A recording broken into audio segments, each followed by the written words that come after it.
अंगुलीमाल एक राक्षस प्रवृत्ति का व्यक्ति था, उसका नाम था अंगुलीमाल। उसका नाम अंगुलीमाल इसलिए था, एक पर्वत पर रहता था और आने जाने वाले किसी भी व्यक्ति को पकड़ के उसको मार के उसकी उंगली काट के अपनी माला में रखता था और उंगलियों की माला पहन के घूमता था। माने पूरे विश्व को दिखाता, देखो मैंने इतने लोगों को मार रखा है, भय बनाने के लिए। बुद्ध एक बार जा रहे थे,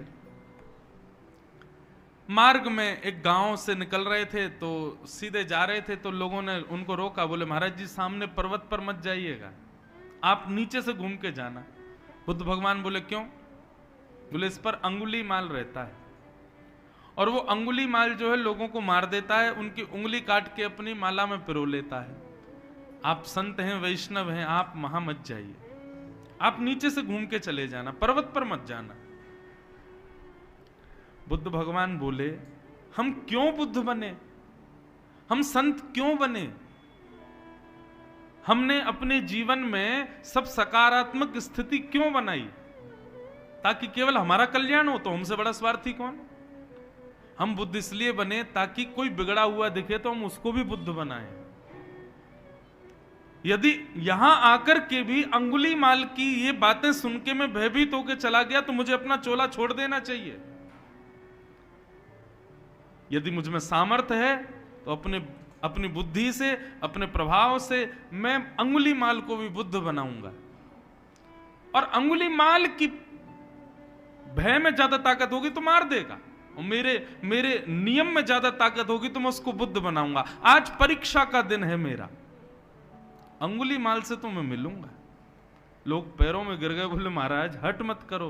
बोले हट नहीं है ये आज मेरी परीक्षा है, मैं देखूं तो सही मेरी साधना कितनी लग रही है मेरे शरीर को। और बुद्ध चढ़ गए उस पर्वत पर। अंगुलीमाल ने दूर से ही भगवान बुद्ध को आते हुए देखा, चिल्लाने लगा, बोले लौट जाओ वापस, तुम जानते नहीं हो मेरा नाम अंगुलीमाल है। मैंने देखो कितनी सारे लोगों को मार रखा है, उंगलियों की माला पहनी है, तुम्हारे भेष का सम्मान कर रहा हूं, तुम देखने में कोई वैष्णव संत लग रहे हो इसलिए मैं तुमको चेतावनी दे रहा हूं, नहीं तो मैं चेतावनी नहीं देता, सीधा मार देता हूं, लौट जाओ यहां से वापस। लेकिन बुद्ध रुके नहीं, सीधे मुस्कुराते हुए चलते रहे अंगुलीमाल की ओर। अंगुलीमाल ने अपना उठाया फरसा जिससे भी वो मारता था और लेकर के उसको पहनाने लगा। बोले आओ, तुम मृत्यु के पास खुद ही आना चाहते हो, आओ चलो आओ, तुम्हें दिखाता हूं मैं कौन हूं। बुद्ध सामने आकर के खड़े हो गए। बोले सुनते नहीं हो, समझते नहीं हो, मैं रोक रहा हूं तुमको, चेतावनी दे रहा हूं, फिर भी नहीं मान रहे हो। जानते नहीं हो अंगुलीमाल, मैंने कितनी उंगलियां काट दी, देखो कितने लोगों को मार दिया।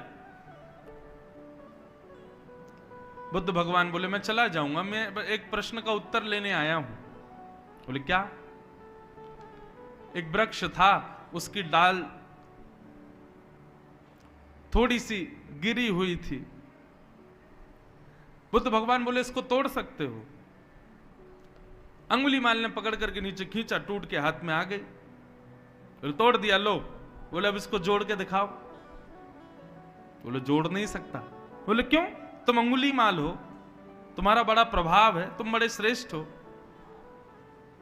तोड़ दिया है तो जोड़ना भी आता होगा, जोड़ दो। अंगुलीमाल बोला ये तो बिल्कुल हो ही नहीं सकता, मैं इसको जोड़ ही नहीं सकता। तो बोले जिस चीज को जोड़ने का तुम्हारे पास में अधिकार नहीं, उसको तोड़ते क्यों? इतनी उंगलियां तुमने गले में पहन रखी हैं, इतने लोग यदि तुम्हारे साथ खड़े होते, तुम्हारे पीछे खड़े होते, तुम्हारे सपोर्ट बनकर के, तुम्हारे प्रशंसक बनकर के खड़े होते, तो ज्यादा श्रेष्ठ होता कि इतने लोगों को मार करके तुमने उनकी उंगली गले में पहन ली, ये ज्यादा श्रेष्ठ है। अरे उंगलियों को गिनो और गिन करके सोचो, इतने लोग यदि इस पर्वत पर चारों तरफ रहते और सब तुमको तुम्हारी जय जयकार करते तो तुम्हारा जीवन कैसा होता। इतना कहा ही था कि अंगुलीमाल के नेत्र बंद हो गए, उंगलियों को देखने लगा। आज पहली बार नेत्रों से आंसू निकले। उठा करके नेत्र देखा तो भगवान बुद्ध वहां से जा चुके थे। अपनी कुटिया पर जाकर के बुद्ध रुके। जैसे ही पीछे मुड़ के देखा तो उंगली माल चरणों में बैठा था। बोले भगवान, आपने मेरा जीवन बदल दिया। आपकी एक भाषा ने मेरे पूरे पूरे हृदय के राक्षसत्व को निकाल दिया। कृपा करें, बुद्धम शरणम गच्छामि, मुझे स्वीकार करो। और बुद्ध भगवान ने उसको स्वीकार किया। इसे कहते हैं कथा का, सत्संग का जीवन में लगना।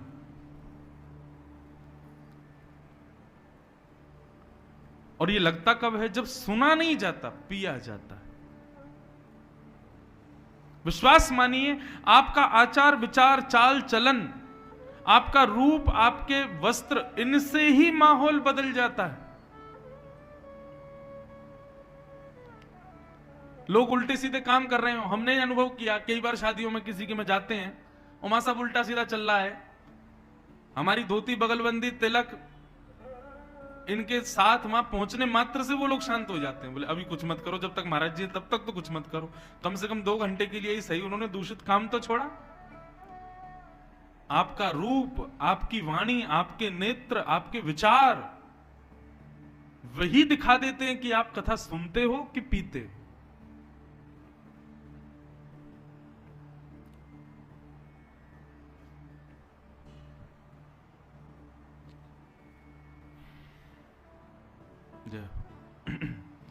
पिबत भागवतम रसमालय। और कैसे पियो? बोले मोहर हो रसिका भुवि भावुका। पीते रहो अनवरत, कोई अवधि नहीं है। पिबत भागवतम रसमालय। इस प्रकार भागवत के 3 मंगलाचरणों को हम प्रणाम करते हैं। और प्रणाम करते हुए आगे चलते हैं। यहां पर अब सौनक आदि ऋषियों ने 6 प्रश्न किए और इन्हीं 6 प्रश्नों के उत्तर में सूत जी यहां से कथा सुनाना प्रारंभ करते हैं। और सूत जी सबसे पहले श्री सुखदेव जी को प्रणाम करते हैं, जो कि उनके गुरु हैं। हम भी प्रणाम करें। यम प्रव्रजन्तमनुपेतमपेत कृत्यम द्वैपायनो विरह कातर्या जुहाव पुत्रेति तन्मयतया तरवोभिनेदु तम सर्वभूत हृदयं मुनिमानतोस्मि। श्री सुखदेव जी महाराज की जय। श्री सुखदेव जी जो जन्म लेते ही अपने माता पिता को छोड़ करके वन में चले गए।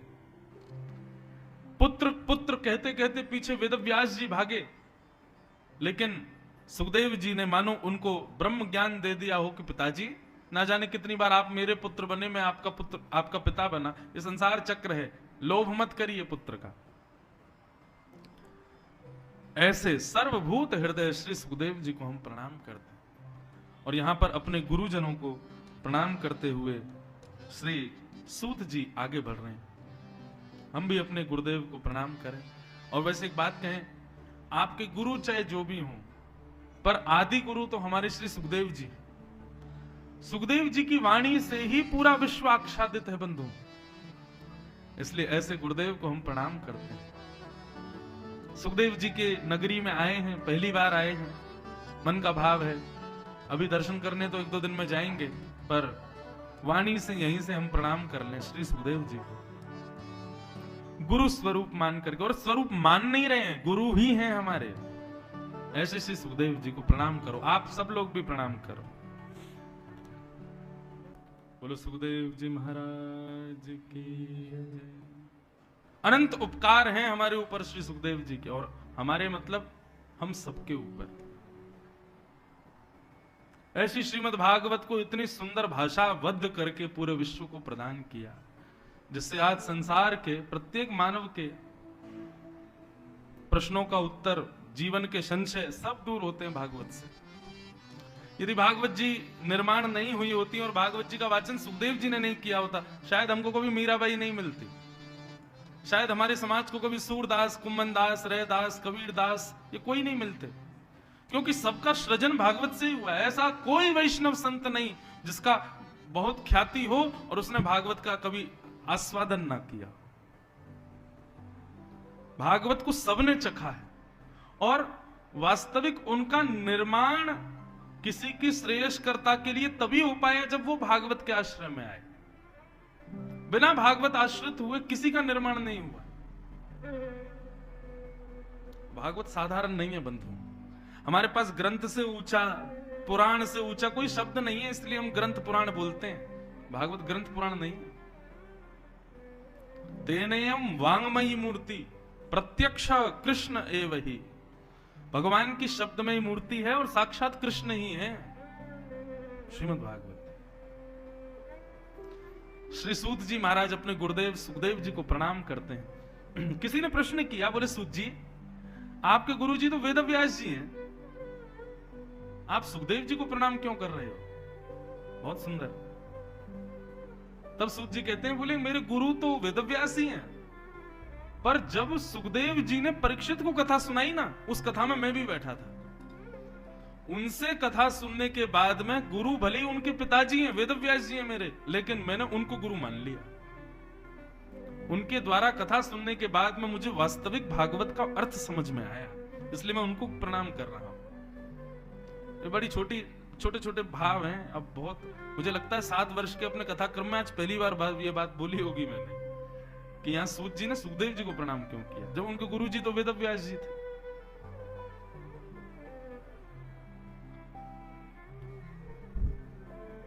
सूत जी महाराज अपने गुरुदेव को प्रणाम करते हैं और यहां से अब कथा सुनाना प्रारंभ करते हैं। सूत जी कहते हैं, भागवत की बंधुओं कथा जो है वो 3 धाराओं में चलती है। सूत जी सौनकादि ऋषियों को नैमिषारण्य में सुना रहे हैं और बीच बीच में सूत जी ये कहेंगे कि सुखदेव जी परीक्षित को सुना रहे हैं। तो 3 धाराएं चलती हैं भागवत में, सूत सौनकादि, सुखदेव परीक्षित, मैत्री मुनि और विदुर। ये 3 धाराएं चलती हैं भागवत में। तो श्री सूत जी महाराज नैमिषारण्य क्षेत्र में 88,000 सौनकादि ऋषियों को कथा सुना रहे हैं और सुनाते हुए कहते हैं, धर्म स्वनिष्ठितः पुंसाम विश्वक्सेन कथा सूय नोत्पादये दधिरतिम श्रम एव हि केवलम। बहुत ध्यान से सुनना।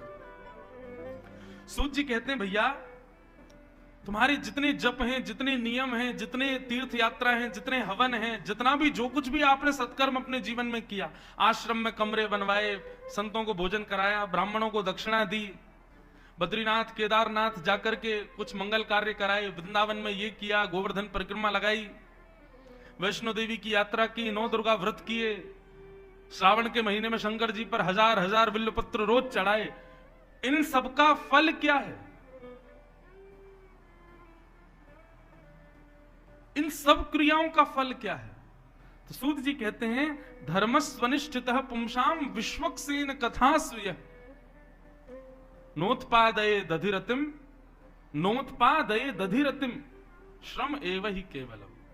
सूत जी कहते हैं, इन सब क्रियाओं को करने के बाद भी यदि आपकी कभी सत्संग में रुचि नहीं हुई, कथा में प्रेम नहीं हुआ, कथा में मन नहीं लगा, तो आपने जितना भी कुछ किया वो सब केवल और केवल मेहनत मात्र है।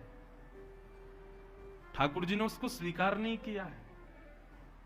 मेरा बिल्वपत्र, मेरी 9 दुर्गा की पूजा, मेरी गोवर्धन परिक्रमा, मेरा गंगा स्नान, तीर्थ यात्रा, हवन होम, ये सब ठाकुर जी स्वीकार कर रहे हैं। उसका प्रमाण यदि जानना हो तो कहीं भी कथा हो, सत्संग हो, जाके बैठ के देखना। यदि मन लगे तो समझना ठाकुर जी ने स्वीकार किया, और मन ना लगे, बोरियत होने लगे कि अब उठ के चलें, कुछ खाएं पिएं, फोन देखने का मन करे, पानी पीने का मन, चाय पीने का मन हो, समझो कि अभी आपके सत्कर्म ठाकुर जी स्वीकार कर नहीं रहे हैं। ये बात केवल मैं नहीं कह रहा हूं। एक बार क्योंकि एक जगह कथा में मैं कह रहा था तो एक व्यक्ति ने मुझसे कह दिया, कथा में जरूरी थोड़ी प्रेमी आते हैं, कई कुतर्की भी आते हैं, हमको बहुत कुछ सहना पड़ता है कथाओं में। तो बोले, महाराज जी आपका केवल ये कथा वथा चलती रहे इसलिए बड़ी बड़ी बातें करते हो आप हैं? मतलब हम लोग इतने वर्षों से हनुमान जी पर चोला चढ़ा रहे हैं, लेकिन आपकी कथा जब मैं सुनना था तो सुनते अच्छा तो लग रहा था, लेकिन बीच में मेरी चाय की मन हुई और तभी आपने ये बात बोली। तो मुझे तो ये लग रहा है आप इसलिए बोल रहे हो ताकि आपकी कथा से कोई उठ के ना जाए, आपका बढ़िया कथा चलती रहे। मैंने भैया भागवत जी लाओ, भागवत जी के प्रथम स्कंद के 2 अध्याय के 8वें श्लोक को खोलो। 8वां श्लोक खोला, मैंने कहा इसकी हिंदी पढ़ो, क्या लिखा है।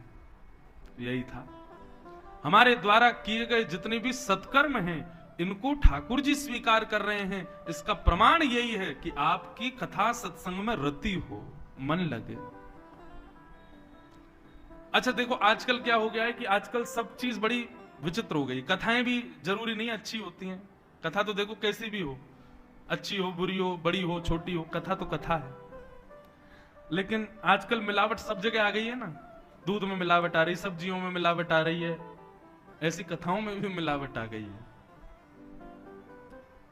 जो मंच देने के लिए होता है अब वो मांगने के लिए हो गया है, इसलिए मिलावट आ गई है। बिना अध्ययन किए केवल पॉपुलैरिटी के लिए लोग बैठ जाते हैं व्यासपीठ पर, फॉलोअर्स बढ़ाने के लिए।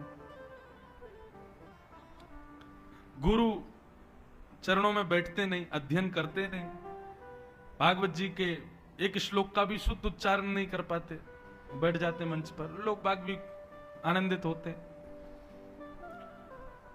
परंतु बंधुओं एक बात मेरी ध्यान से सुनना, कथा करने वाला कैसा भी क्यों ना हो, आप फिर भी उस स्थान का और व्यास मंच का सम्मान करके जाइए, कथा सुनिए। भले 3 घंटे 4 घंटे में उन्होंने कुछ ऐसा बोला ही नहीं, कुछ नहीं, भजन ही भजन गा रहे हैं, लेकिन फिर भी जाओ। आप उस स्थान और व्यासपीठ का सम्मान अपने स्तर से करो। आप ये उपेक्षा मत करो कि देखो ये तो, अरे ये कथा बढ़िया नहीं कर रहे, हम नहीं बैठेंगे, ऐसा नहीं। आप उस स्थान पर निश्चित जाओ, प्रणाम करो। मुजफ्फरनगर में कहीं भी कथा हो, आपका ऐसा स्वभाव होना चाहिए कि एक दिन तो हाजिरी मेरी लगनी चाहिए। ये नियम बना लीजिए आप, चाहे हम आमंत्रित नहीं है वहां पे, फिर भी जाओ। ये कथा हमने कहां से सीखी, ये भाव हमारे हृदय में कहां से आया? श्री चैतन्य महाप्रभु। चैतन्य महाप्रभु का स्वभाव कैसा था पता है? वो जब मार्ग में चलते थे तो कई सारे वैष्णव आगे पीछे चलते थे। एक दिन वैष्णवों से बोले तुम लोग क्या करते हो? बोले आपके संग चलते हैं। बोले चलते हो, कुछ किया करो। बोले क्या करें? बोले जहां जहां से हम निकलते हैं उस क्षेत्र में देखते हुए चला करो, कहीं कथा चल रही हो, कहीं सत्संग चल रहा हो, किसी के घर पे कोई क्रम चल रहा हो, भक्ति भाव का कुछ हो रहा हो, तो उसकी पहले ही जानकारी ले लिया करो, तो वहां चला करेंगे। तो 10-5 वैष्णव चेतन महाप्रभु से 2-4 किलोमीटर आगे ही चलते थे और वो अगल बगल देखते हुए चलते थे कि कहीं कथा वथा चल रही हो तो महाप्रभु जी को बताएं। एक जगह कथा चल रही थी, महाप्रभु जी को वैष्णव ने बोले आगे कथा चल रही है। बोले चलो चलो, दौड़ करके गए महाराज कथा में और जाकर के कथा में बैठ गए। जो व्यास जी थे वो ऐसी ही कथा कह रहे थे, कोई ज्यादा श्रेष्ठ नहीं, पढ़े लिखे थे नहीं, बस कह रहे थे कुछ भी। अब जितने भी वैष्णव चेतन महाप्रभु के साथ में आए थे उन सब के मन में तो आ गया कि इनको कुछ आता जाता नहीं है, बस ऐसे ही बैठ गए मंच पे। लेकिन चेतन महाप्रभु भाव समाधि में बैठ गए, भुजा उठावे, रुदन करें, बार बार अपने हाथों को ऐसे हृदय से लगाएं, व्यास जी की बार बार बलैया लें, जय हो जय हो जय हो, जय जयकार करें। और संग में आए हुए सब लोग उनको देखें, बोले ऐसा तो कुछ कह ही नहीं रहे, इतनी बढ़िया तो कथा हो ही नहीं रही है, कुछ बोल ही नहीं रहे बढ़िया, ये तो श्लोक भी अशुद्ध बोल रहे हैं। महाप्रभु जी इतने भाव साम्राज्य में, कोई तो बात है। महाराज अति तो तब हुई जब व्यास जी मंच से उतरे, चेतन महाप्रभु दंडवत हो गए। मैंने ऐसी कथा कभी नहीं सुनी, इतनी प्रशंसा करी उसकी। जब चेतन महाप्रभु लौट करके अपने कुटिया पर आए, वैष्णवों ने चरण प्रणाम किया, बोले महाप्रभु आप भी जानते हैं, हम भी जानते हैं कि हम लोग जहां आज कथा में गए थे व्यास जी को कुछ आता नहीं था, वो कथा ढंग से कर नहीं रहे थे, पर आपका जो वहां भाव साम्राज्य था उसको देख करके सब लोगों को ऐसा लग रहा था कि व्यास जी बहुत अच्छी कथा कर रहे हैं। क्या वो भाव साम्राज्य केवल एक नाटक था या उसके पीछे कोई रहस्य है?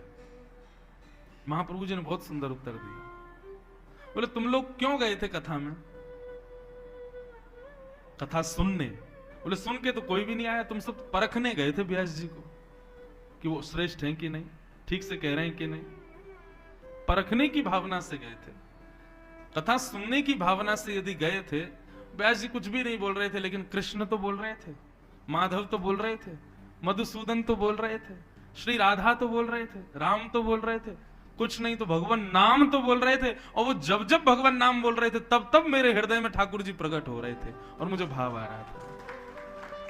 सब सेवकों ने दंडवत प्रणाम किया, धन्य है महाप्रभु, आपके भाव को हम प्रणाम करते हैं।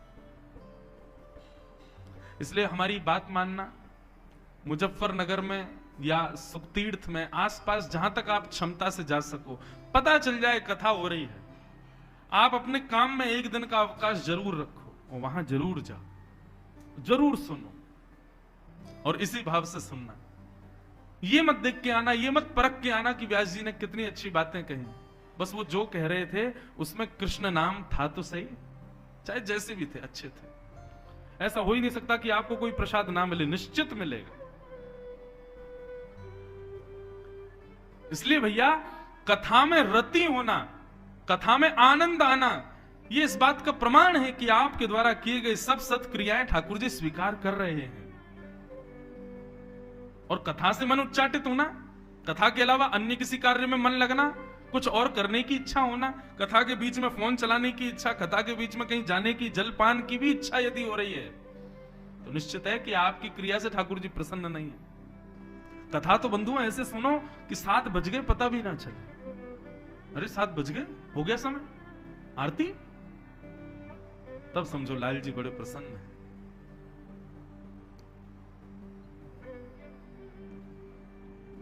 मैं जब कथा प्रारंभ की ना, तो उससे पहले अपने पिताजी को घर में बैठ के कथा सुनाता था।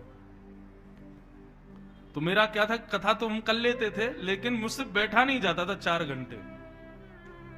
1.5 घंटे बाद कथा सुनाते सुनाते मैं पैर ऐसे करने लगता था और पिताजी से बोलता, पिताजी अब दर्द हो रहा है पैरों में, कल सुना दूं। तो हमने 7 दिन की कथा पिताजी को 15 दिन में सुनाई। क्यों?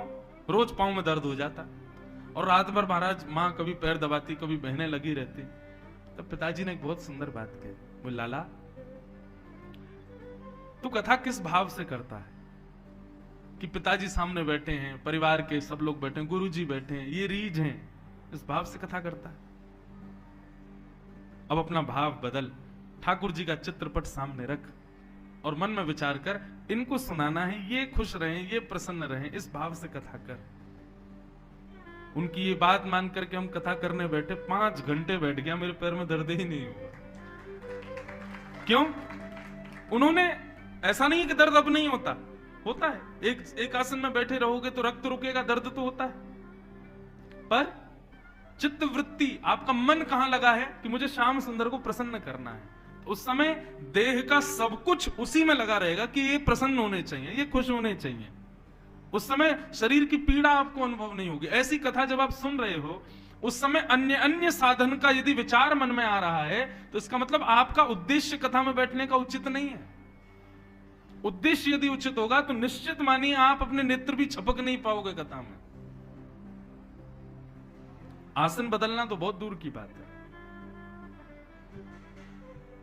उद्देश्य तो धर्म स्वनिष्ठितः पुंसाम विश्वक्सेन कथास्य यः नोत्पादयेद अधिरतिम श्रम एव हि केवलम। केवल श्रम है आपके द्वारा की गई सब क्रियाएं यदि कथा में, सत्संग में रुचि ले। इस प्रकार सूत जी महाराज कथा की विशेषता और श्रोताओं की उत्कंठा की प्रशंसा कर रहे थे। भगवान के अवतारों का वर्णन करते हुए भागवत की रचना कैसे हुई इसका विषय बताया। बोले भैया ये जो भागवत ग्रंथ आपके सामने रखा है ना, इसकी रचना वेदव्यास जी ने क्यों की, उसके पीछे कारण क्या था। वेदव्यास जी ने पहले 4 वेद लिखे और 4 वेदों के निर्माण के पश्चात वेदव्यास जी के हृदय को शांति नहीं मिली तो उन्होंने 18 उपपुराण लिखे, 17 महापुराण लिखे और महाभारत की रचना की। लेकिन इससे भी वेदव्यास जी के हृदय को शांति नहीं थी। हम कोई क्रिया करते हैं, केवल कर्म के भांति उसको कर रहे हैं तो निश्चित है कि वो क्रिया कभी हमको प्रसन्न नहीं कर पाएगी। पर आप कोई क्रिया करते हो लगन के साथ, मन के साथ, और उससे प्रसन्नता मिले, तो निश्चित है क्रिया एक ना एक दिन आपको बहुत सफल बना देगी। जबरदस्ती किए गए कर्म श्रेष्ठ नहीं होते, मन से, लगन से, भाव से किए गए कर्म श्रेष्ठ कर्म होते हैं। वेद व्यास जी इतना कुछ लिखते चले गए, लेकिन उनके मन को शांति नहीं थी। वेद व्यास जी बोले, मुझे पता नहीं क्यों अपनी रचनाओं से संतुष्टि नहीं हो रही है। मैं ऐसा क्या लिखूं जिससे मुझे संतोष हो, मेरे हृदय को एक ठौर मिले। ठौर समझते हैं? गंतव्य। बस इसके बाद अब मुझे कोई इच्छा नहीं। ऐसी स्थिति मेरे हृदय में क्यों नहीं आ रही है? ये विचलितपन वेद व्यास जी को सता रहा था। चिंता कर रहे थे, क्या करूं, क्या लिखूं, कैसे होगा मेरा हृदय शांत। और इसी वेदना में उन्होंने इतने सारे ग्रंथ लिख दिए हमारे। तब नारद जी का आगमन हुआ, और नारद जी ने आकर कहा, क्या हुआ व्यास जी, आप इतने दुखी क्यों लग रहे हो? व्यास जी बोले, देखना, पोथियों के भंडार लिख दिए मैंने, ऐसी ऐसी बातें, ऐसे ऐसे भाव लिखे हैं जो कोई सोच भी नहीं सकता, लेकिन पता नहीं क्यों मेरे चित्त को चैन नहीं पड़ रहा, मेरे चित्त को संतुष्टि नहीं हो रही है। तब नारद जी बोले, मैं बताऊं कारण? बोले, आपको कैसे पता? बोले, क्योंकि आप जो कुछ भी लिख रहे हैं वो सब भाव मुझे पता है, इसलिए मुझे पता है कारण आपके अशांति का। वेद व्यास जी बोले, बताओ क्या कारण है? तब नारद जी कहते हैं कि भवतानुदित प्रायम यशो भगवतो मलम येनैवासौ न तुष्येत मन्ये तद्दर्शनम कृतम्। व्यास जी, आपने जितने भी ग्रंथ लिखे हैं ना, सब जगह घुमा फिरा के बात चार ही चीजों पे आके रुक जाती है। किस पर? धर्म, अर्थ, काम और मोक्ष। आपने जितने भी ग्रंथ लिखे हैं सब जगह, अब जैसे मुजफ्फरनगर से दिल्ली जाना है, साधन बहुत सारे हैं, चाहो तो बस से चले जाओ, चाहे तो टैक्सी से चले जाओ, अपनी गाड़ी से चले जाओ, बाइक से चले जाओ, साइकिल से चले जाओ, ज्यादा पैसा है तो हेलीकॉप्टर से चले जाओ, और ज्यादा पैसा वाले तो अपना प्राइवेट जेट से चले जाओ। साधन दिल्ली जाने के बहुत सारे हैं, लेकिन पहुंच तो सब दिल्ली ही रहे हैं, चाहे बस से हो चाहे हवाई जहाज से हो। वेद व्यास जी बोले, आपने साधन लिख दिए इतने सारे, लेकिन सबका गंतव्य चार ही है, धर्म, अर्थ, काम और मोक्ष। इसलिए आपके चित्त को चैन नहीं मिल रहा है। वेद व्यास जी बोले, तो इनके अलावा भी कोई और गंतव्य हो सकता है? बोले, हाँ। क्या? पांचवा पुरुषार्थ। इनको चतुर्विध पुरुषार्थ बोलते हैं, धर्म, अर्थ, काम और मोक्ष। धर्म कैसे करें, अर्थ यानी कि धन कैसे कमाएं, काम यानी कि कामनाओं की पूर्ति कैसे करें, और सब कुछ करते हुए अंत में मोक्ष कैसे पाएं। ये चार ही काम करते हैं हम लोग पूरा जीवन। आप लोग अपने पूरे जीवन पर रिवाइंड करके देख लो, यहां 40, 45, 60 वर्ष तक के लोग भी बैठे हैं। देखो एक बार झांक के, क्या किया पूरे जीवन में? केवल धर्म, अर्थ, काम, और अब कहां जा रहे हैं? बोले मोक्ष। वो कैसे मिले? आज मुझसे कोई सुबह कह रहे थे, महाराज जी मोक्ष के विषय, मुक्ति के विषय में कुछ बताओ। यही प्रश्न अभी आएगा आगे, तब बताऊंगा, ध्यान से सुनो। बोले, आपने सब जगह चार ही बात बताई है महाराज जी, लेकिन पंचम पुरुषार्थ का आपने कहीं उल्लेख नहीं किया। बोले, पंचम पुरुषार्थ कौन सा है? प्रेम। आपने उसके विषय में कुछ भी नहीं लिखा। वेद व्यास जी स्तब्ध हो गए। बोले, व्यक्ति ज्ञानी कैसे बनेगा, वैरागी कैसे बनेगा, व्यक्ति के हृदय में श्रद्धा कैसे जगेगी, व्यक्ति नास्तिकता को कैसे छोड़ेगा, ये सब आपने बताया, लेकिन व्यक्ति प्रेमी कैसे बनेगा, ये तो आपने कहीं भी नहीं लिखा। बंधुओं, प्रेम शब्द यदि आवे तो संसार से बिल्कुल मत जोड़ देना इसको। मतलब यहां नारद जी ये नहीं कह रहे कि आपने ये नहीं बताया कि संसार से प्रेम कैसे हो ना। संसार से प्रेम नहीं हो सकता, कब भी नहीं हो सकता। प्रेम की अवस्था तो केवल और केवल ठाकुर जी। संसार प्यार का अधिकारी हो सकता है, संसार आसक्ति का अधिकारी हो सकता है, लेकिन प्रेम का अधिकारी संसार नहीं हो सकता। प्रेम में क्या है? स्वार्थ की दुर्गंध नहीं आती। और संसार में क्या है? सुर नर मुनि जन की यह रीति, स्वार्थ लाग कर ही सब क्या है? प्रीति। सब स्वार्थ से जुड़े हुए हैं। और इस बात को यदि आपको सार्थक देखना हो तो गजेंद्र मोक्ष की कथा पढ़ लो। त्रिकूट पर्वत के समीप में एक राजा रहता था, उसका नाम था गजेंद्र। महाराज गजेंद्र के असंख्य पत्नियां थीं, बहुत सारे बच्चे थे। अब गजेंद्र मोक्ष की कथा आती तो वैसे कल परसों के समय आती, पर मैं आज ही सुना दे रहा हूं। गजेंद्र ने अपनी पत्नियों को खुश करने के लिए कोई कसर नहीं छोड़ी। राजा था महाराज, शेर राजा नहीं था गजेंद्र के समय पर, गजेंद्र ही राजा था। शेर भी उसके आगे सलामी देते थे, इतना पराक्रमी राजा गजेंद्र। उसकी बहुत सारी पत्नियां थी, बहुत सारे बच्चे थे। उसको इस बात का बड़ा अभिमान था कि मेरा परिवार मुझसे बहुत प्रेम करता है। एक दिन उसने अपने परिवार से कहा, चलो हम लोग सरोवर में नहाने चलेंगे। और अपने सब परिवार के साथ गया। सूंड में पानी भर भर के सब नहा रहे थे। इतने में ही एक ग्राह ने आकर, आप सबको कथा पता है, मुझे पता है, पर फिर भी आई है तो मैं कह दूं, कुछ नवीन आ जाए, क्या पता। एक ग्राह ने आकर के उसका पैर पकड़ लिया। ग्राह मतलब मगरमच्छ। गजेंद्र को अहंकार लगा। कैसे? गजेंद्र चाहता तो अपना पैर हिलाता, लेकिन गजेंद्र ने सोचा कोई जल का जीव है, इसको अभी पता नहीं है इसने किसका पैर पकड़ा है। त्रिकूट पर्वत का राजा हूं मैं, जब पता चलेगा बेचारा रोता डोलेगा, महाराज जी क्षमा कर दो, मैं पहचान नहीं पाया, कोई बात नहीं, थोड़ी देर पकड़ने दो इसको पैर। जैसे श्रेष्ठ जन कई बार अहंकार करते हैं। किसी सभा में पहुंच जाएंगे और सभा में उनको बैठने को कुर्सी नहीं मिली तो खड़े ही रहेंगे। क्यों? हम पे नजर जाएगी तो अपने आप दौड़ा दौड़ाएगा, अरे अरे आप खड़े हो, बैठो बैठो महाराज जी, आप खड़े क्यों? कई लोग ऐसा करते हैं, अभिमान के रूप में करते हैं ऐसे काम। गजेंद्र अभिमान कर रहा था, पर ग्राह कस के पकड़ता ही जा रहा था। जल का जीव, उसका बल बढ़ता है जल के अंदर। ग्राह को जब थोड़ी देर में गजेंद्र को लगा कि इसने ज्यादा तेज पकड़ा है, तो पैर अपना निकालने का प्रयास किया तो नहीं निकला। पूरी ताकत लगा दी तो भी नहीं निकला। तब गजेंद्र ने कहा, सुनो, मुझे लगता है कुछ जल के जीव ने मेरा पैर पकड़ लिया, जरा सूंड से सूंड मिला के खींचना मुझको बाहर। उसकी असंख्य पत्नियां सूंड से सूंड मिलाकर के लंबी कतार खड़ी हो गई और सबने मिलाकर के खींचना शुरू किया। गजेंद्र बाहर नहीं आया। बच्चे लग गए, पत्नियां लग गई, सबने खूब प्रयास किया गजेंद्र कैसे भी बाहर आए, लेकिन नहीं आ पाया।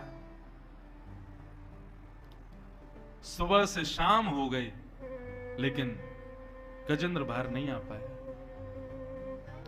एक एक करके देख रहा था, बच्चे छोड़ छोड़ के जा रहे थे। दूसरा दिन प्रारंभ हुआ, पत्नियां खड़ी थी, बच्चे चले गए। गजेंद्र की आंखों में आंसू आ गया, कितना प्रेम करती है मुझसे, पूरे एक दिन से खड़ी है मेरे साथ। गजेंद्र ने एक बार कहा भी, आप लोग क्यों श्रम कर रही हो, चली जाओ। नहीं, आप हमारे जीवन दाता हो, आप हमारे प्राणनाथ हो, आपको छोड़ के कैसे चली जाए। गजेंद्र और रोने लगा, मेरी पत्नियां कितना प्रेम करती। लेकिन 2 दिन जैसे व्यतीत हुए, भूख से व्याकुल हथनियां धीरे धीरे बहाने ढूंढने लगी वहां से जाने के। 1 चली गई, 2 चली गई, 3 चली गई। गजेंद्र देख रहा था और धीरे धीरे उसके आंसू सूख रहे थे। अंत में एक ही पत्नी रह गई। तीसरे दिन तक एक पत्नी रह गई, सब चली गई, खींच रही थी। गजेंद्र बोला, एक घोषणा कर दूं? बोले क्या? सच्ची मेरी प्रियसी तो तुम ही हो। देखो सब चले गए मुझे छोड़ के, तुम अभी भी खड़ी हो। चौथा दिन प्रारंभ हुआ, जब उसके भी पेट में चूहे कूदने लगे, भूख से व्याकुल होने लगी, चक्कर आने लगे, उसकी सूंड ढीली पड़ने लगी। गजेंद्र बोला, देवी देवी, हाँ क्या हुआ? नहीं कुछ नहीं। लेकिन चौथे दिन की जैसी शाम हुई, सूंड छोड़ दी। गजेंद्र बोला, क्या हुआ? अब आप यहीं पड़े रहोगे तो मैं कब तक खड़ी रहूं? मुझे भी भूख लगी है, मेरे बच्चे भी भूखे हैं। नाथ, फिर मिलेंगे अगले जन्म में। चली गई और गजेंद्र अकेला खड़ा है उस सरोवर में। और उस समय नेत्र बंद करके अपने संपूर्ण जीवन को देखता है। कितना अभिमान करता था अपने पुत्रों का, अपनी पुत्रियों का, अपनी पत्नियों का, अपने परिवार का, अपने समाज का, अपने यश का, अपने वैभव का, अपने राज्य पदवी का। आज एक भी नहीं है मेरे साथ। तब उसको अपने पूर्व जन्म की स्मृति आई। वो एक इंद्रद्युम्न नाम का राजा था और तब उससे एक अपराध बना था, संत अपराध, इस वजह से वो हाथी बना था। पर जब वो इंद्रद्युम्न नाम का राजा था तब उसने एक रचना की थी जिसका नाम था गजेंद्र मोक्ष। उसका नाम पहले कुछ और रहा होगा, परंतु जब गजेंद्र ने गाया तब उसका नाम गजेंद्र मोक्ष हो गया, गजेंद्र मोक्ष स्तोत्र। अचानक से वो स्मृति जैसे ही आई, गजेंद्र को दिख गया कि एक भी व्यक्ति मेरा नहीं है, यहां पर संसार में कोई भी अपना नहीं होता। उस समय गजेंद्र ने भगवान की स्तुति गाना प्रारंभ किया। और बंधुओं, गजेंद्र मोक्ष स्तुति की सबसे बड़ी विशेष बात यह, पूरी स्तुति में कहीं भी भगवान का नाम नहीं है। यह भी बड़ी अद्भुत बात है। गजेंद्र मोक्ष स्तोत्र में एक भी नाम नहीं है भगवान का। स्तुति गाता रहा। आकाश में 33 करोड़ देवता खड़े हो गए अपने अपने शस्त्रों को लेकर के गजेंद्र की रक्षा करने के लिए, लेकिन कोई भी जा नहीं रहा रक्षा करने के लिए। क्यों? सब ये सोच रहे हैं एक बार बोल दे, हे गणपति जी मेरी रक्षा करो तो मैं जाऊं, हे भोले बाबा मेरी रक्षा करो तो मैं जाऊं, हे जगदम्बे मैया मेरी रक्षा करो तो मैं जाऊं। सब यही सोच रहे हैं, जिसको बुलाएगा वो जाएगा। लेकिन गजेंद्र ने पूरी स्तुति में जब नाम नहीं बोला तब शेष नाग पर पौड़े शंख चक्र गदा पद्मधारी भगवान अंत में उठे। लक्ष्मी जी बोली कहां चले? बोले रक्षा करने। आपका नाम तो बोला नहीं उसने, इतने सारे देवता खड़े, किसी का नाम नहीं बोला उसने, आप क्यों जा रहे हो? बोलने तो दो एक बार कि हे नारायण मेरी रक्षा करो। भगवान बोले देवी मेरा एक नाम अनामी भी है। भगवान का एक नाम अनामी भी है, मतलब जिसका कोई नाम नहीं होता, वो एक नाम मेरा, सहस्त्र नामों में एक नाम मेरा अनामी भी है। इसका मतलब क्या है? ये मेरे अनामी नाम की स्तुति गा रहा है, मतलब मेरे ना नाम वाले नाम की स्तुति गा रहा है। लक्ष्मी बोली मुझे समझ नहीं आ रही है आपकी बात, पर आपका ये स्वभाव अच्छा नहीं है, कहीं भी उठा के चल देते हो। भगवान बोले लावारिस वस्तु पर सरकार का अधिकार होता है, इस स्तुति पर किसी का अधिकार नहीं है, इस पर मेरा अधिकार है। और ऐसा कहते गरुड़ वाहन होकर के शंख चक्र गदा पद्म धारण करके भगवान जैसे ही गजेंद्र के पास जाने लगे, पूरी स्तुति में तो उसने नहीं गाया, पर स्तुति के अंत में एक कमल को अपनी सूंड से तोड़ करके तब उसने अपनी स्तुति के अंतिम शब्द में कहा, नारायण अखिल गुरु भगवन नमस्ते। अखिल गुरु ब्रह्मांड नायक नारायण को मैं नमस्कार करता हूं। तब भगवान के सुदर्शन चक्र ने उसका सर धड़ से अलग किया, ग्राह का, और गजेंद्र को बाहर निकाला। यह है गजेंद्र मोक्ष स्तोत्र।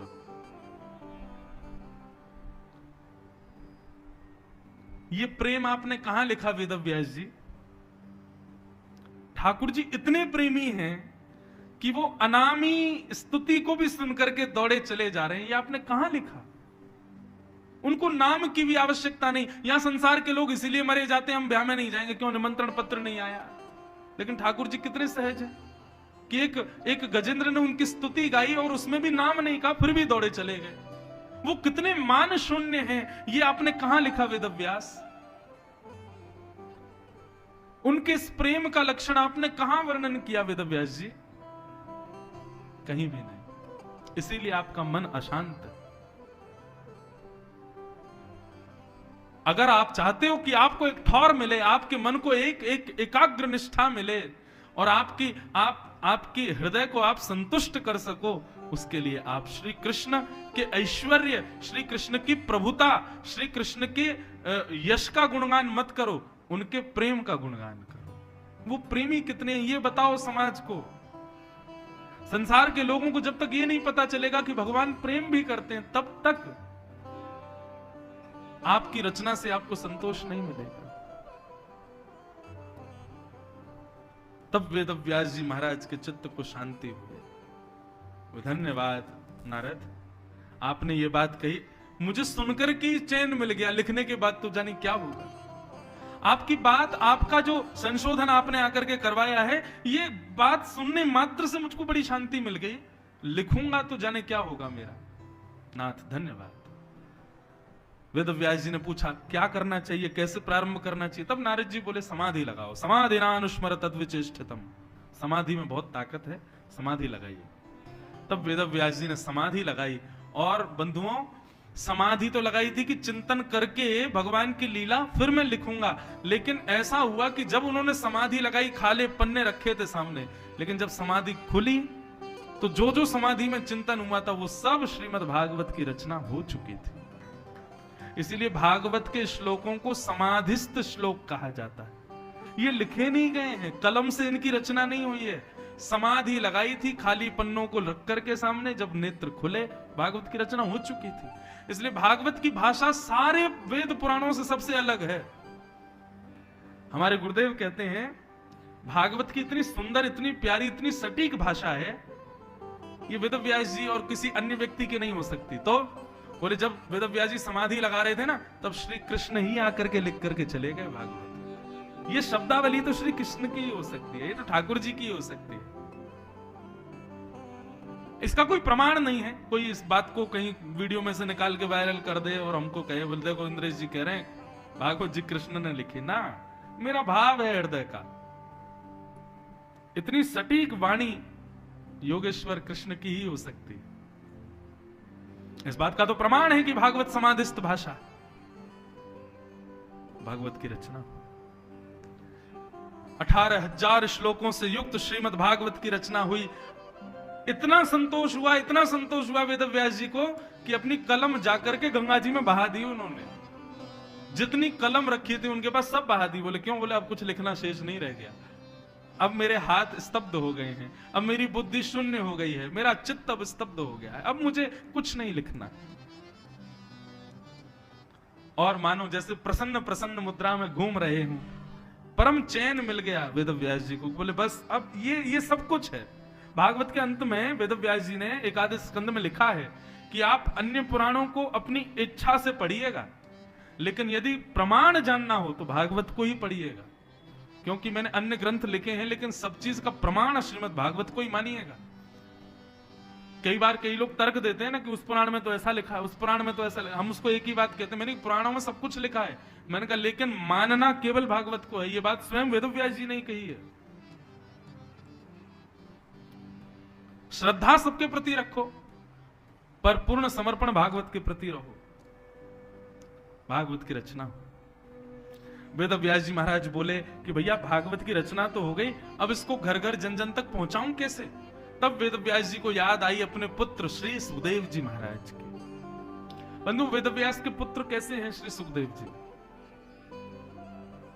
कथा तो बहुत लंबी है, सुना दें।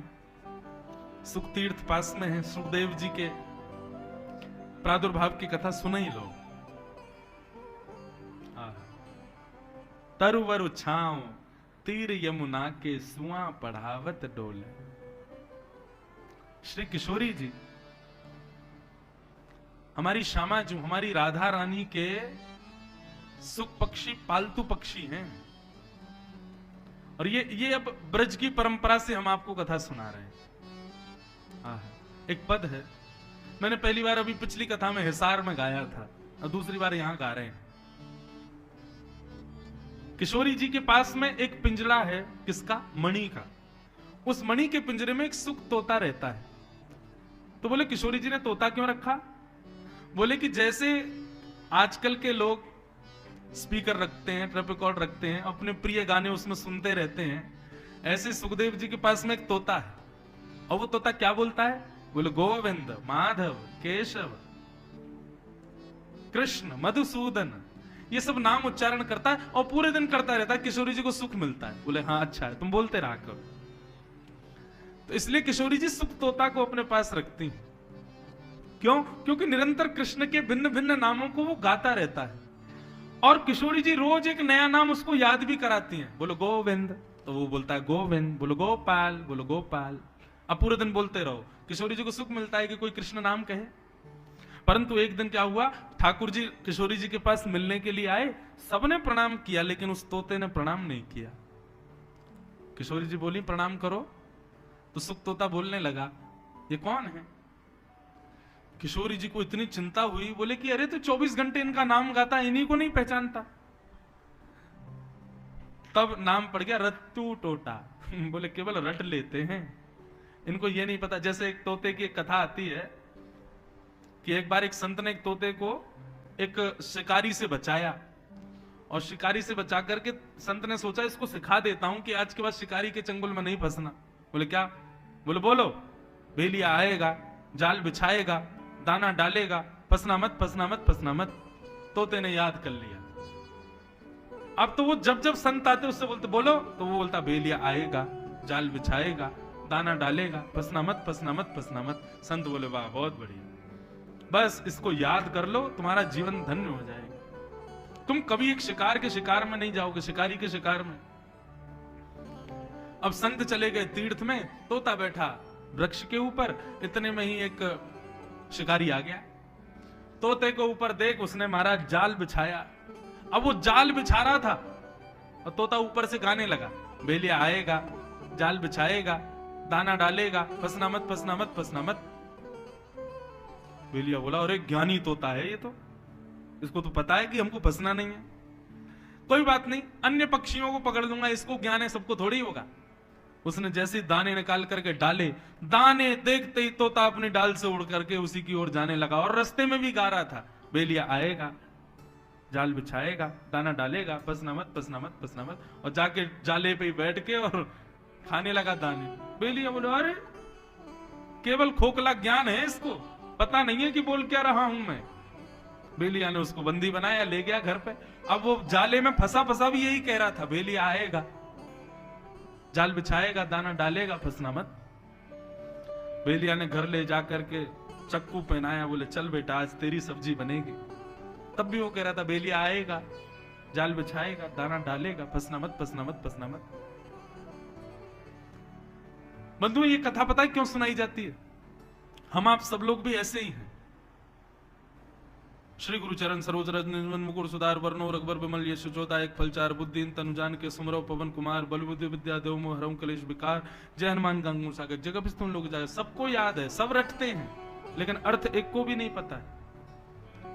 और माफ कीजिएगा, बुरा मत मानिएगा, ये बात मैं कह दूं, कई लोगों के घर पे हम जाते हैं तो छोटे छोटे बच्चों को लाएंगे, चलो चलो महाराज जी को श्लोक सुनाओ। अब वो बालक लगता है सुनाने गायत्री मंत्र, ओम भूर, गलत, बिल्कुल गलत। गायत्री मंत्र का कभी भी उच्चारण नहीं करना चाहिए। हमारे यहां क्या होता है कि घरों में सबसे पहले बालक को सिखाते ही गायत्री मंत्र है। एक घर में मैं गया तो वहां तो पूरा परिवार सवेरे सवेरे लाउड स्पीकर पे चला के और फिर वो लोग अपना नहाना धोना ब्रश करना ये सब करते हैं, गायत्री मंत्र चल रहा है पूरे घर में। अरे वो क्लीम मंत्र है, सर्वनाश कर देगा आपका। गायत्री मंत्र सदैव रत्न की तरह छुपे हुए अपने हृदय में उसका उच्चारण करना चाहिए, कभी भी उसको बोलना नहीं चाहिए। और केवल स्त्रियों को नहीं, पुरुषों को भी नहीं बोलना चाहिए। गायत्री मंत्र सदा चित्त में रहता है और सिद्ध आपके मन में ही चलता है, उसको उसका उच्चारण नहीं करवाना चाहिए, नहीं तो अनर्थ हो जाएगा। अब ये ज्ञान ही नहीं है लोगों को, हम लोग भी तो रत्तू टोटा ही हैं, बस याद कर लेते हैं। गायत्री मंत्र अगर आपको याद हो गया है, पता चल गया है, तो उसको मन में उच्चारण करो, उसको बोलो मत। आपके कान को भी सुनाई नहीं देना चाहिए, ऐसे गायत्री मंत्र होना चाहिए। और दूसरी बात, गायत्री मंत्र जब तक कोई गुरु कान में ना बोले तब तक बोलना भी नहीं चाहिए, तब तक उसका जाप नहीं करना चाहिए। बड़े नियम है बंधुओं। गायत्री मंत्र का विस्तार है श्रीमद् भागवत। सोचो आप, जिस गायत्री मंत्र का विस्तार श्रीमद् भागवत हो सकता है, वो गायत्री मंत्र कितने तेजों को लेकर के बैठा होगा अपने अंदर। उसको हम हंसते खेलते उठते बैठते चलते फिरते कहीं भी गा देते हैं, चप्पल जूता पहन के। हमारे स्कूल में जब मैं पढ़ता था तो हमारे स्कूल में गायत्री मंत्र बुलवाते थे। तो हम पिताजी की कथा में कहीं गए, वहां पिताजी निषेध कर रहे थे, तो मैंने पिताजी को बताया, मैंने हमारे स्कूल में तो बुलवाते हैं। पिताजी बोले रुको। पिताजी कथा से कहीं छुट्टी मिली तो हमारे स्कूल आए और टीचर्स को आके निवेदन किया, और महाराज आधा घंटा प्रवचन सुनाया कि गायत्री मंत्र क्यों नहीं बोलना चाहिए।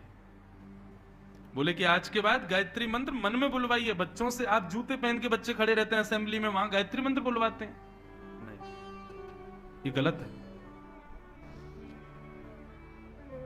उसका उच्चारण करने में दोष नहीं, पर मन ही मन होना चाहिए। ठीक वैसे ही जैसे रत्न घर में हो तो उसको तिजोरी में रखो, डाइनिंग टेबल पर रखोगे तो चोरी हो जाएगा, कोई उठा के ले जाएगा। करोड़ों की संपत्ति 2 मिनट में खत्म। ऐसे ही मंत्रों में भी कुछ रत्न है, जिसमें एक गायत्री है। अगर याद है, याद क्या है, सबको याद हो चुका है आजकल गायत्री मंत्र, उसको चित्त में रखो, बोलो नहीं। तो रट्टू टोटा मत बनो, ज्ञानी बनो, जानो पहचानो विषय को। तो श्री जी ने सोचा, हमारी लाडली जी ने सोचा कि भैया इस तोते को नाम तो याद है, पर नाम किसका बोल रहा है, वो कौन है, ये तो इसको पता नहीं है। तब किशोरी जी ने सुख पक्षी को आज्ञा की, यदि तुमको मेरे साथ रहना है तो जिसका तुम नाम गा रहे हो पहले इनको पहचानो, जानो। और वो एक ही साधन से हो सकता है, कथा। कथा को जीवन में लाओ, तभी तुम इस नामी को जान पाओगे। और जब तक नामी को नहीं जानोगे तब तक मैं स्वीकार नहीं करूंगी। तब सुख पक्षी पृथ्वी पर आए और उन्होंने सबसे पहले अमरनाथ में महादेव अमर कथा सुना रहे थे पार्वती को, वहां सुनी। परंतु व्यासपीठ के पीछे बैठ करके सुनी, इसलिए महादेव नाराज हो गए, त्रिशूल लेकर के पीछे भागे। तो सुख पक्षी उड़ते उड़ते उड़ते हिमालय की कंदराओं में बद्रीनाथ पहुंचे, जहां पर वेदव्यास जी की पत्नी बिटिका वो जल पान कर रही थी मुख खोल करके। इतने में ही मुख खुला देख छोटे से सुख पक्षी उस मुख में होके उनके गर्भ में प्रस्थान कर गए और 12 वर्ष तक फिर बिटिका के गर्भ में ही रहे। 12 वर्ष बाद जब महादेव के द्वारा सुनी गई कथा का मनन चिंतन करने लगे तो बिटिका को अपने भीतर से मंत्रों के स्वर सुनाई देने लगे। बिटिका बोली, ये स्वर कहां से आ रहा है? तब वेदव्यास जी ने ध्यान लगा करके देखा और कहा कि देवी, तुम्हारे गर्भ में कोई साधारण नहीं, अद्भुत बालक है। तब निवेदन किया और बिटिका के गर्भ से श्री सुखदेव जी महाराज का जन्म हुआ। बोलो सुखदेव जी महाराज की। ऐसे सुखदेव जी, उनको लगा कि जो महादेव ने कथा सुनाई है उसका मनन चिंतन एकांत में निर्गुण निराकार ब्रह्म की उपासना में करना चाहिए। तो जन्म लेते ही माता पिता को छोड़ के चले गए वन में निर्गुण निराकार की उपासना के लिए, जिसका कोई आकार नहीं होता, जिसमें कोई गुण नहीं होता, जो हवा वायु की तरह ब्रह्म होता, उसकी उपासना करने लगे। आज वेदव्यास जी ने जब भागवत की रचना की, वेदव्यास जी बोले सुखदेव को बुलाना पड़ेगा वापस, वो ही भागवत का प्रचार कर सकता है। लेकिन कैसे? वो तो निर्गुण उपासक है, निर्गुण निराकार ब्रह्म जानते हैं बंधु? निर्गुण निराकार ब्रह्म, सगुण साकार ब्रह्म, इनकी परिभाषा कैसी है? जैसे कि निर्गुण निराकार ब्रह्म कौन है? हवा, ये निर्गुण निराकार ब्रह्म है। जल, निर्गुण, जल भी गुण तो है, प्यास बुझाता है जल। हवा में भी गुण है कि वो शीतलता देती है, पर ये गुण भी जिसमें नहीं है वो निर्गुण निराकार ब्रह्म है। जो लोग मेडिटेशन करते हैं, हिमालय पर जाके तपस्या करते हैं, वो निर्गुण निराकार ब्रह्म की उपासना करते हैं। क्या करते हैं? नेत्र बंद कर लेते हैं और ओम शब्द से कालेपन के अंदर कोई गोल गोल कुछ दिखाई देता है, उसके भीतर प्रवेश करते हैं और बरसों तक यही करते रहते हैं, इसी में रमे रहते हैं। यही उनकी उपासना है, यही उनके भगवान है। इसको कहते हैं निर्गुण निराकार। और सगुण साकार कौन है? ऐसो चटक मटक सो ठाकुर, तीनों लोकन हूं मैं नाय। ये कौन है? ये सगुण साकार ब्रह्म है। हमारे श्री राधा रमन लाल जी रसखान कहते हैं, ताही अहीर की छोहरिया, छचिया वरी छाछ पे नाच नचा।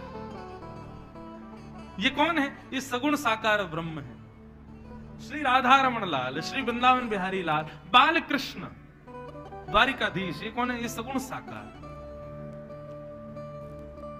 दोनों में अंतर नहीं है, पर निर्गुण निराकार का रूप नहीं होता, गुण नहीं होते, और सगुण साकार का रूप भी होता है और सारे गुण भी होते हैं। भागवत तो सगुण साकार ग्रंथ है और सुखदेव जी निर्गुण निराकार उपासी हैं। तब वेदव्यास जी ने सोचा कि सुखदेव के चित्त में जब तक सगुण साकार नहीं आएगा तब तक वो भागवत को सुनेगा ही नहीं। तब वेदव्यास जी ने एक मंत्र भागवत का कुछ शिष्यों को याद करा दिया और कहा कि इसको हिमालय में जाकर के ऊंचे स्वर में गाना। जब कोई बालक आकर के कहे कि भैया ये कौन है जिसके बारे में तुम गा रहे हो, तो उसको पकड़ के मेरे पास ले आना। और भागवत का एक सबसे सुंदर वेणु गीत का श्लोक कि बरहा पीणम नटवर वपु कर्णयो कर्णकारम विभ्रदवासः कनक कपिसम वैजयंतीं चमाला रन्ध्रान् वेणुवधर सुधया पूरयन् गोपवृन्दैः वृन्दारण्यं स्वपदरमणं प्राविशद गीत कीर्ति। ये भागवत का सबसे सुंदर श्लोक है। इसमें भगवान का पूरा रूप वर्णन किया गया है।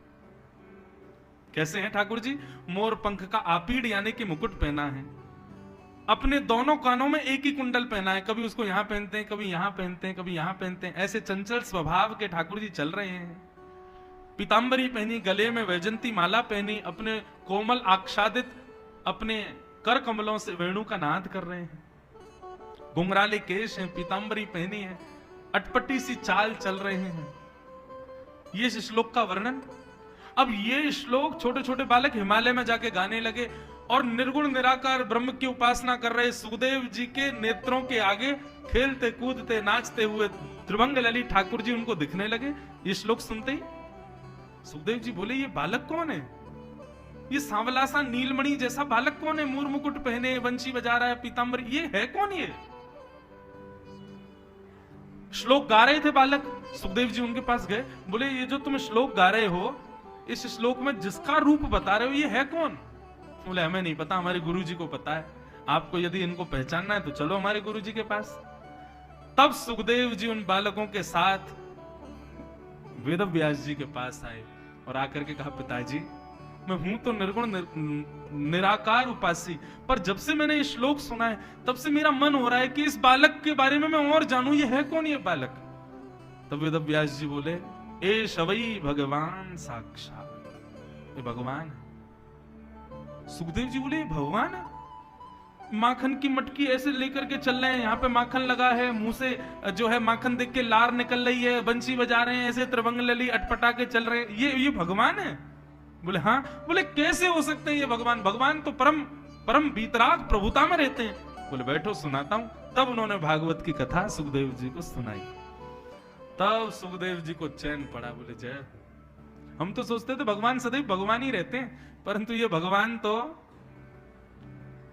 विष्णु अवतार, विश्व पोषण करण, सोई कर चोरिया हीर घरन, निज प्रभुता सार, प्रेम नदिया की सदा उल्टी बहतार, कौन पावे आपको पार, प्रेम नदिया की सदा उल्टी बहतार। 3 पग जमीन देने के लिए संकल्प लिया। कहां? बलि के यहां जाके 3 पग जमीन चाहिए बलि हमको। बलि बोला, त्रिलोकी के नाथ के पास आके 3 पग जमीन मांग रहे हो आप? हे वामन, 2-4 एकड़ मांग लो। बोले नहीं, 3 पग चाहिए, और सुनो वो 3 पग भी हमारे पैर से नपी हुई चाहिए। बलि बोला, इतने से तो आप हो, इतने से आपके पैर, और 3 पग आप यहां नापोगे और मुझसे मांग के ले जाओ। नाथ, आपको मांगने में शर्म नहीं आ रही? मेरे को देने में बहुत लज्जा होगी। मैं त्रिलोकी नाथ हूं, तीनों लोकों का स्वामी हूं, कम से कम कुछ 100-150 एकड़ मांग के जाओ। और नहीं, 3 पग जमीन चाहिए, हमारे पैर की नपी चाहिए। ठीक है, लीजिए संकल्प। संकल्प लेते ही भगवान विराट हो गए। 2 पग से तीनों लोग नाप लिए, तीसरा पग रखने के लिए जगह ही नहीं बची। बता बलि, तीसरा पग कहां रखूं? बलि ने कहा, तीसरा पग मेरे सिर पर रख दो नाथ, मेरी संपत्ति तो आपने हड़प ली, अब संपत्ति के स्वामी को भी तो अपना बनाओ, तीसरा पग मेरे सिर पर रखो। ये बात मैंने क्यों सुनाई? अपने पग से तीनों लोगों को 2 पैर से नाप गए। और वृंदावन में क्या हो रहा है पता है? नंद भवन की दहली नहीं लागी जा रही भगवान से, रो रहे हैं सुबह से। नंद बाबा है, लाला कहा भयो, रो काय को रो? बाबा मुंह मारो। कौन ने मारो? बोले यार दहली ने मारो। बोले क्यों? मुंह पे लंग नहीं रही है जे। सुनंद बाबा ने नीचे ठाकुर जी खड़े किए और दोनों हाथ ऐसे पकड़ के दहली के पास ले गए और पकड़ के यूं करके यूं लंगवा दे। सोई ठाकुर जी नाचने लगे। बोले मैंने पार कर ली, मैंने पार कर ली। ब्रह्मा आदि देवता नारद आदि आकर के बोले बताओ, 2 पग से 3 लोग नप जाते हैं इनसे, लेकिन नंद भवन की देली नहीं लांगी जा रही है इनसे। श्रुति में परे स्मृति में परे भजंतु भव भीता नीति में परे अहम तु नंदम वृंदे यस्या लिंदे ब्रह्म वसिता। नारद जी बोले, नारद जी ने तो और सुंदर दर्शन कराया। दर्शन करना, कैसे दिख रहे हैं ठाकुर जी? बोले मैंने देखा सब जगह, लेकिन भगवान मुझे नहीं मिले। लेकिन तभी मैं नंद भवन वृंदावन गया तो मैंने क्या देखा, ठाकुर जी दहली लांग रहे हैं, तो अपने दोनों होठ यूं दबा रखे हैं जैसे कोई बहुत मेहनत करता है बालक, और फिर उसके बाद दहली पकड़ के अपना एक पैर उसके ऊपर रखा और ऊपर जैसे तैसे पकड़ के चढ़ गए। अब आप पुराने मंदिरों में जाओ तो ऊंची ऊंची दहली होती है, पुराने घरों में भी ऊंची दहली होती है। ठाकुर जी चढ़ गए। अब चढ़ करके चढ़ तो गए, अब पल्ली पार थोड़ी और गहरी है और नीची है। सो ठाकुर जी नीचे पांव लटका रहे हैं अपने। तो जैसे छोटे बालक कई बार बिस्तर से उतरते हैं तो पहले पैर नीचे लटकाते हैं, ऐसे उल्टे हो जाएंगे, पेट के बल आ जाएंगे, और फिर धीरे धीरे खिसकते हैं नीचे। हाथ से चद्दर पकड़ लेंगे और फिर नीचे पांव लटका के अपने अंगूठे से ऐसे देखते रहेंगे जमीन आई कि नहीं आई, आई कि नहीं आई। और जब नीचे लगेगा कि हाँ जमीन आ गई, सो हाथ छोड़ के चल देंगे। ऐसे छोटे बालक होते हैं। ठाकुर जी दहली पर चढ़ गए, ऊपर चढ़ के पेट के बल आके धीरे धीरे दहली से नीचे आ रहे हैं। अब पैर की अंगुली चला रहे हैं कि जमीन आई कि नहीं। इतने में ठाकुर जी के हाथ हो गए सीधे, लंबाई पड़ गई छोटी और जमीन रह गई नीचे। अब ठाकुर जी वहीं पड़े पड़े रो रहे हैं, मैया बचाइयो, देख दहली मुंह को मार रही है, यानी जमीन नीचे कर ली। नारद जी बोले ब्रह्म वसिता, ये ब्रह्म है, ये पर ब्रह्म है, ये भगवान है। ये कहीं नहीं है ऐसा प्रेम ठाकुर जी का, ये केवल भागवत में है।